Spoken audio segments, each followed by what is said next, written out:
Hey, it's Tom from TomsToons, and if you're restoring a sort of newer boat, you might run into something like this on your railings.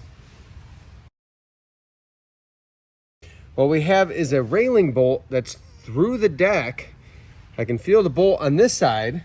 If you look underneath here, you'll see the bolt here. But on the top side, there's no bolt. There's no bolt head. What we have is actually a carriage bolt system that slides through this railing and goes down through. So there's an invisible bolt.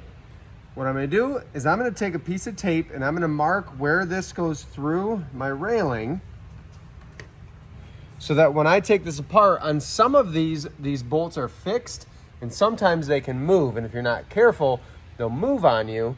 And then when you go back to reassembling your boat, because in this case, we're gonna reuse these railings, it's just getting a new floor, I need to be able to locate where this bolt was going through the deck and the deck trim to line everything up.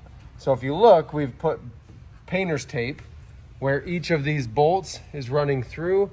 It'll make it easier to line back up and get everything back exactly where it was. To show you what this looks like from underneath, this is that bolt that can slide. So it's a T-bolt or a carriage bolt. It's in a track here.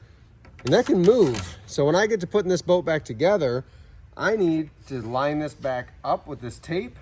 Then I can drop it back through the hole that's already in the deck trim. That'll go through the deck as well. So this boat is a 2012 AquaPatio. We see this a lot on around the same vintage, 2000 to 2012 or even newer.